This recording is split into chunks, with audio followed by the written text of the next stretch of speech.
My fiance's aunt sent him a text saying to break up with me. I work night shifts 8 p.m. to 4 a.m. in an emergency pet hospital. I see a lot of crying owners holding their pets in their arms, animals with chronic sicknesses. It's sad, but I love my job regardless. Although you can probably guess that it is emotionally and mentally taxing. My fiancé works day shift in the union. He has fun at work with his buddies and gets to mess around a lot. Another important note is that I have bad social nerves around people that I'm not completely comfortable with. My fiancé aunt was hosting a surprise birthday party for his grandma at her house, which was one state over.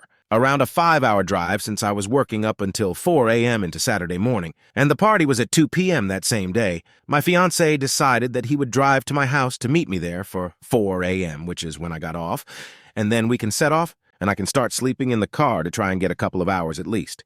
We live 45 minutes away from each other, and I live in the opposite direction of his aunt's house, although he didn't mind backtracking if that meant I got more sleep. 4 a.m. swung around and he's not there. Turns out he slept through his alarm. I call him and we just agree that it would be faster if I just drove the 45 minutes to his house and then we set off from there. So I lost some sleep. We got in the car. I'm tired, groggy, and honestly a little salty that he didn't show up and slept through the alarm, but hey, it happens.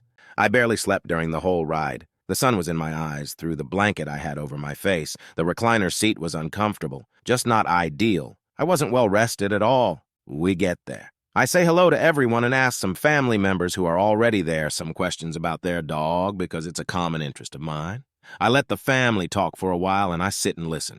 I'm a big listener and never have a lot to say regardless. So I do that while staying present. The party rolls around. We eat, talk to some people here and there, and I go over to the couch and put a blanket over my legs. I am so exhausted at this point that my eyes kept closing and I couldn't help it. My fiancé suggested going to take a nap, but I refused until the guests left because I didn't want to be rude by going to sleep so early. I just wanted to be around still, but I was too exhausted to stand or even keep my eyes open. I asked his aunt for a cup of tea at some point, and we exchanged some words about how good it is.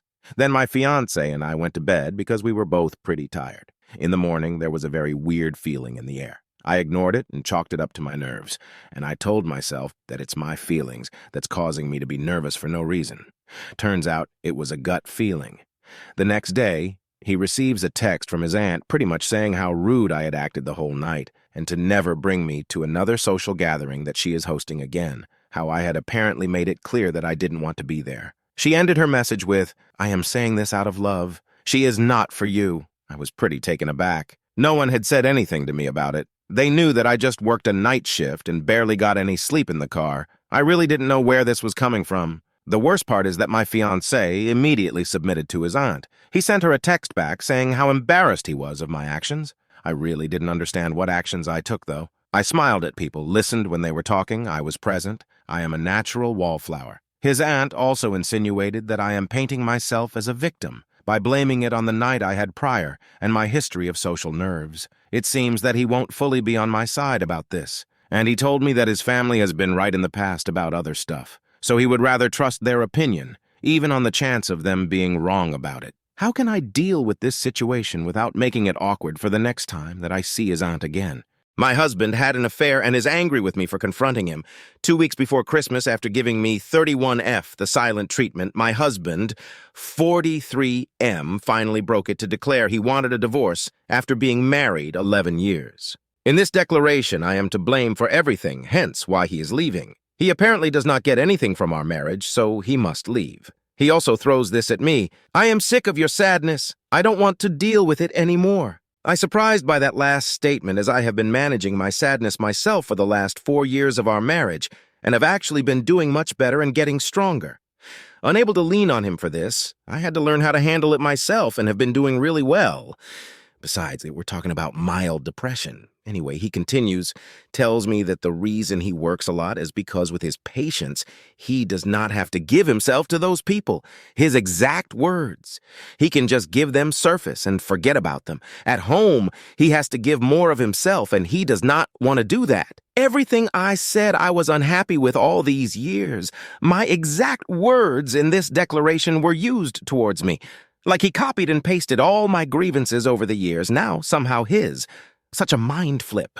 Anyway, after he said all this, I asked him if there was someone else, and he denied this, citing that after a decade of marriage, one simply does not just jump into a new relationship. You know how we've always said that. I strongly believe that. Actually, I have always said that. Not him, not we. He moved out after this. Which brings us to this week. Last night, I found out he's been talking to someone else. We have a shared cloud, and I found the info there. I confront him with this, and here's how it went. Me. Had you told me that you wanted a divorce because you've met, it wouldn't have changed anything. I would have still respected your decision. While I don't understand the swiftness to which you entered into this new relationship and suspect there was an overlap that it started before you announced the separation, you could have just told me the truth. Him. I'm sorry, little mistake, but what do you think you know about this? Me. This question tells me everything I need to know. Him. Me. Because you're fishing for what I know without confirming or denying. Him. Excuse me, mistake. You've made a lot of statements based on seemingly nothing. This is one reason I ended our marriage. I'm sick of having to run around and justify myself to you based on assumptions you've made. So I'm not dealing with your assumptions. Me. Please don't do this. Our marriage is over. Let it lie. I have not once begged for reconciliation. I accepted your decision, but you continuing to blame me for the dissolution of our marriage is cruel. Him. So stop repeating behaviors that I detest. It isn't going to win you anything because I'm tired of you going through my things and pulling out random names that have no relevance to me or you or our marriage. I'm sick of being accused of things I have never done. If you have information that you wish to confirm, come to me with it. Don't do this holding back information, creating stories, and then asking me to explain your assumptions. So, yeah, that was that. It is so strange to be accused of making up things or pulling random names, something I've never done, especially when I am looking at whole conversations between the two of them. I guess my question is, while he has lied and gaslighted me throughout the marriage, why do I feel like he's right and I am to blame?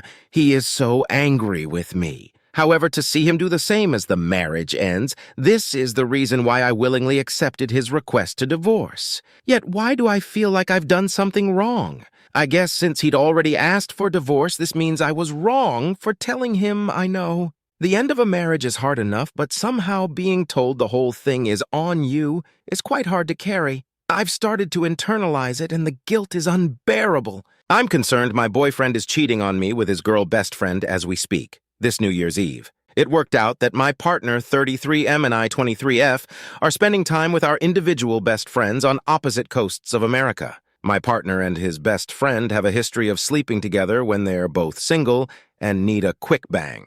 That's his words and not mine. Last week before we parted ways, he shocked me when he asked me if it would be okay with me if he and best friend banged while they were together. I said no. He agreed and didn't seem upset. We talked about it a few more times before embarking on our weekends, and I felt good we were on the same page. From the moment his best friend arrived, things have been off. My boyfriend has become a completely different person than I have ever known him to be. We spend a lot of time apart. I travel every week for work, and whenever we are apart, we talk every day, usually more than once, and always before bed. In the 4 days since his girl best friend arrived, he has only called me once, the first day they were there. He has repeatedly ignored my calls, and when he does answer, says something along the lines of, "I only have a few minutes."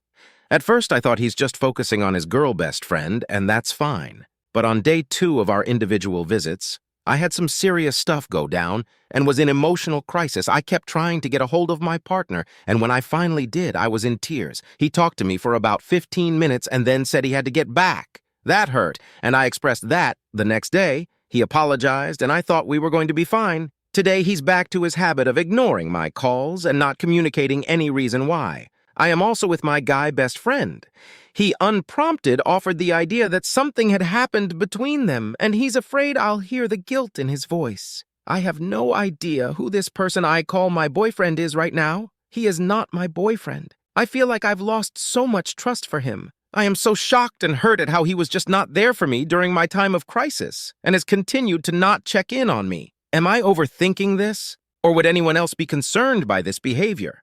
I was looking to fly over to where my boyfriend's staying to confront them and catch them in the act, but my best friend said that he couldn't come with me, and I really need his comfort right now. What should I do? How do I find out the truth? Am I the a-hole for telling my kid's dad that he is not allowed to date someone because it sets a bad example? My ex Mike and separated 5 years ago and finalized our divorce last year. Our sons are 17 and 12. I remarried someone I knew for several years, Adam. He too got a divorce from his wife Stephanie. Adam and I didn't date until we were separated. We all tried putting up a united front for all the kids, which included family functions, so obviously Mike met Stephanie. I found out that Mike started dating her. I'm disgusted that my ex is dating my husband's ex-wife. I put together a long email telling him that he is not to date her because it sets a bad example for all the kids. The divorces were hard on everyone, but mostly me, and to date Stephanie is rubbing salt in the wounds. We all just want to move one. His response? Go F myself. Now they're public on Facebook and it's stressing me out, like I've lost weight over this. There are billions of women and he has to date this one. I would never do that to him. Ever. It's like some revenge against me. I finally found the strength to speak up when I'm not happy or mistreated, and this happens.